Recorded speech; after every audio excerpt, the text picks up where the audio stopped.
एक बहुत अजीब सी चीज़ हमारे साथ ये हो रही है कि हमें ऐसा लग रहा है कि वक्त बहुत जल्दी बीतता जा रहा है। और दूसरी चीज़ ये कि हमें किसी भी चीज़ में मज़ा नहीं आ रहा। फेस्टिवल्स हों या फिर कोई हॉबी हो, कुछ भी हो, हमें मज़ा नहीं आता। अब इसका रीज़न क्या है? सिंपल, एक वर्ड आंसर, लस्ट। पहले मैं आगे बढ़ूँ उससे पहले मैं एक चीज़ आपको डिफ़ाइन करना चाहूँगा कि लस्ट एक्चुअल में होता क्या है। अलग अलग डेफिनेशंस है लोगों के। मेरी समझ लस्ट का एक्चुअल मीनिंग क्या कहता है वो ये है कि कोई भी ऐसी चीज़ जो आपके गोल्स से आपको डिस्ट्रैक्ट करे वो लस्ट है। अब इसका एक बेहतरीन एग्जांपल इस तरीके से है कि मान लीजिए आपने एक गोल सेट किया कि आप 6 बजे से लेकर 9 बजे तक पढ़ेंगे। उसके बीच में अगर आप फ़ोन चलाने लग रहे हैं या कहीं खेलने चले जा रहे हैं या कुछ भी, एवरीथिंग्स कम अंडर लस्ट। अब लस्ट भी 3 लेवल्स पे डिवाइडेड है। पहला लेवल है कि एज अ ह्यूमन जो हमारे गोल्स हैं, अगर उसमें कोई चीज़ डिस्ट्रैक्ट कर रही है वो भी लस्ट के कैटेगरी में आ जाएगी। अब एज अ ह्यूमन हमारे क्या गोल्स हैं? पहला कि एक सही स्लीपिंग साइकिल होना चाहिए, स्लीप साइकिल, सुबह जल्द सही टाइम पे उठना, सही टाइम पे सोना, फिर खाना टाइम पे खाना, फिर कसरत, एक्सरसाइज, बॉडी मूव होनी चाहिए। तो ये कुछ पैमाने हैं जो एज अ ह्यूमन हमारे बहुत ज़्यादा प्राइमरी गोल्स हैं कि ये पूरे होने ही होने चाहिए। हर इंसान इस धरती पे है, वो कर रहा है। सेकंड लेवल पे आ जाता है आपके ह्यूमन रिलेशन। आप हैं कौन? एक बेटे हैं, एक पति हैं, आप क्या हैं? उसके अकॉर्डिंग आपके जो गोल्स हैं, अगर उनसे कोई चीज़ डिस्ट्रैक्ट कर रही है वो भी लस्ट के कैटेगरी में आ जाएगी। जैसे मान लो आप एक पति हैं और आप किसी दूसरी नारी का चिंतन करते हैं या दूसरी नारी के बारे में सोचते हैं, ये आपको आपके पद से हटा रहा है। एज अ हस्बैंड आप अपने पद से हट रहे हैं, भटक रहे हैं, तो ये एक तरीके का लस्ट है। थर्ड हो जाता है प्रोफेशन वाइज। स्टूडेंट हो सकते हैं आप, एक सोल्जर हो सकते हैं, कुछ भी हो सकते हैं। तो अगर कोई चीज़ आपको उस जो स्टूडेंट या सोल्जर के पद से हटाता है, डिस्ट्रैक्ट करता है आपके काम से, वो लस्ट है। अगर एज अ स्टूडेंट आप एक वीडियो गेम खेलने लगते हैं तो video game becomes your lust. तो सबके लिए ये 3 पद्धति में ही बटा हुआ है। पहला, एज अ ह्यूमन आप क्या हैं। दूसरा, आपके ह्यूमन रिलेशन में आप क्या हैं, आप किसी के क्या लगते हैं, उसके हिसाब से आपका गोल क्या है, आपका क्या बोलते हैं, आपकी ड्यूटीज़ क्या हैं। तीसरी चीज़ हो जाती है आपका प्रोफेशन क्या है, उसके अकॉर्डिंग आपकी जो ड्यूटीज़ हैं, अगर उससे कोई चीज़ भटका रही है तो वो लस्ट है। अब आप 3 चीज़ों के बारे में तो समझ चुके हैं, ठीक है, कि लस्ट 3 चीज़ों में बटा हुआ है। अब इन तीनों पद्धति से कोई भी चीज़ आपको हटाए तो वो लस्ट की कैटेगरी में आ जाता है। अब लस्ट का घाटा क्या है? लस्ट के अंदर इंडल्ज होने का सबसे बड़ा घाटा क्या है? पहला तो ये है कि आप ऑब्वियसली अपने पाथ से हट जाएंगे। आप इन 3 लेवल पे किसी भी एक पाथ पे टिके नहीं रह सकते हैं, आप वहाँ से भटक जाएंगे और वहाँ पे आपकी टाइम बहुत ज़्यादा कंज्यूम होगा, कभी कभी अदर कॉन्सिक्वेंसेस होते हैं, तो ये सारी चीज़ें रहती हैं। लेकिन उससे बड़ी चीज़ जो कि मैंने वीडियो के स्टार्ट में कही थी कि किसी भी चीज़ में मज़ा नहीं आता और क्या कहते हैं, कोई भी हॉबी उतना फ़न नहीं देती और बहुत जल्दी लग रहा है कि वक्त बीत रहा है। तो पहली चीज़ है, लस्ट आपको माइंडलेस बनाती है। मतलब आपसे समय की जो धारा है उसकी अवेयरनेस ही खींच लेती है। आपको पता ही नहीं चलेगा कि 3 घंटे आपने फ़ोन में कहाँ उड़ा दिए। वो लस्ट है। आप माइंडलेस हैं, बिल्कुल माइंडलेस हैं। आपको ऐसा भी लगता होगा आजकल कि अभी तो 2020 था, 2025 कैसे आ गया।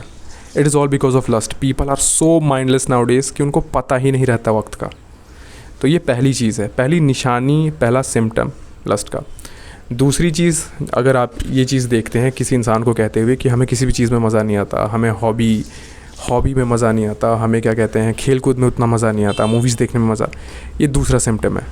वो आपसे छोटी छोटी चीज़ों में या फिर किसी भी चीज़ में खुश रहने की क्षमता खींच लेता है, क्योंकि आप माइंडलेस ऑलरेडी हो चुके हैं। दूसरी चीज़, वो आपसे खुश रहने की क्षमता खींचने लगता है। किसी भी चीज़ से होने वाला आनंद वो आपका खींचते जाता है। ये दूसरा सिम्टम है। अगर कोई पर्सन ये कह रहा है तो समझ जाइए वो बहुत ज़्यादा वासना में घुसा पड़ा है। थर्ड है, वो आपसे एक्शन लेने की एबिलिटी खींच लेता है। वो पूरा का पूरा कंज्यूम कर जाएगा। ऐसा बहुत बार होता है, बहुत सारे लोग एक टॉक्सिक रिलेशनशिप में होते हैं और वहाँ पे ये चीज़ होती है कि उनको पता है कि ये पार्टनर गलत है, उनको पता है कि उनके साथ गलत चीज़ों से व्यवहार हो रहा है और गलत सारी चीज़ें हो रही, फिर भी वो कोई एक्शन नहीं ले पाते हैं अपने लिए। रीज़न कि वो इतने ज़्यादा एडिक्टेड हैं क्योंकि तुम वो एक चीज़ और देखना कि ऐसे ही लोग जो होते हैं ना, इन लोग की स्लीप साइकिल फक्ड अप होती है। इनको ऑलरेडी जो दूसरा सिम्टम मैंने बोला कि इनको ऑलरेडी किसी भी चीज़ में मज़ा नहीं आ रहा होता है, इनको सिर्फ क्या चाहिए होता है, अपने पार्टनर का टेंशन और उस वही चीज़ में। तो ये नशा हो चुका है जिनको, और ये नशा ऐसा है, इनको पहले एज ए ह्यूमन जो काम करना चाहिए, जो ड्यूटीज़ हैं, टाइम पे खाना, टाइम पे सोना, ये उस चीज़ों से उसको भटका लेता है। दूसरा, अगर ये किसी के बेटे हैं या किसी के भाई हैं, उनका दायित्व भी ये छोड़ते जाते हैं। और थर्ड, प्रोफेशनली तो ये और फक्ड अप रहते ही हैं। तो ये चीज़ें आप बहुत जल्दी, ये 3 से सिम्टम्स अगर आप किसी में देख रहे हैं तो समझ जाइए वो इंसान बहुत ज़्यादा वासनाओं में घुसा पड़ा है, बहुत ज़्यादा लस्ट में वो एकदम इंडल्ज हुआ पड़ा है। अब इस चीज़ को रिवर्स कैसे किया जाए? इस चीज़ को रिवर्स करने का सिर्फ एक तरीका है, वो है वापस से क्या बोलते हैं, उन कार्यों पे ध्यान देना या उन कार्यों के बारे में सोचना जो कि आपकी एक्चुअल ड्यूटीज़ हैं।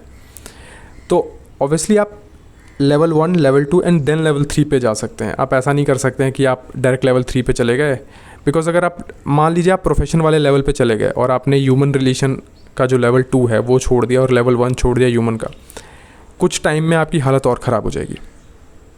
अब मैं बताता हूँ किस तरीके से। अगर आपने अपना पहले सोना, खाना और क्या बोलते हैं एक्सरसाइज करने वाली चीज़ें नहीं सुधारी, तो आप आगे चल के बहुत ज़्यादा मेंटली, फिजिकली ड्रेन हो जाएंगे और आप अपने काम को भी मिसअप करने लगेंगे। आपका फोकस ख़राब हो चुका है, आप अपना 100% पोटेंशियल नहीं दे पाएंगे काम को, तो वहाँ पे आपकी परफॉर्मेंस ऑलरेडी रिड्यूस और मतलब डिमिनिश होना शुरू हो जाएगी। तो ये चीज़ याद रखें। तो सबसे पहले अगर आपको कुछ भी सही करना है, लेवल 1 से मतलब करना शुरू कीजिए, वो है सोना, सही टाइम पे सोना, सही टाइम पे और सही चीज़ें खाना, और तीसरी चीज़ है एक्सरसाइज। जब ये 3 चीज़ बेटर होने लगेगी, देन आप ह्यूमन रिलेशंस पे आएंगे। तब अगर आप दोस्त हैं तो दोस्तों के साथ वक्त बिताइए, अपने पेरेंट्स के साथ वक्त बिताइए, उन लोगों से बात कीजिए, उनके साथ जितना ज़्यादा वक्त हो सके वो बिताइए। और इससे फिर क्या होगा, आपको एक सेंस ऑफ बिलोंगिंग मिलेगी। आपको ये ऐसा लगना बंद हो जाएगा कि आप अकेले हैं या फिर आपकी कोई नहीं सुनता या ऐसा कुछ भी। ये 2 चीज़ें आपकी कंप्लीट। अब थर्ड लेवल पे काम करना शुरू कीजिए। अब वो है करियर, हो सकता है प्रोफेशन, कुछ भी आपका। वहाँ पे आपको एक सेंस ऑफ पर्पस मिलेगा कि okay, now I can fit in the society, कि मैं कोई चीज़ प्रोवाइड कर रहा हूँ, मैं एक अगर अच्छा स्टूडेंट हूँ, मैं अच्छी तरह परफॉर्म कर रहा हूँ, तो ऑब्वियसली आगे चलकर मैं वो चीज़ दिखेगी मेरे करियर में भी। ये चीज़ें हेल्प करेंगी मेरी करियर में भी कि हाँ, मैं अच्छे तरीके से फोकस कर पा रहा हूँ, मैं अच्छा आउटपुट प्रोड्यूस कर पा रहा हूँ अपनी सोसाइटी के लिए, अपने कंट्री के लिए। तो इससे एक सेंस ऑफ पर्पस मिलता है। ये 3 चीज़ें आपको धीरे धीरे करके सही करना होगा।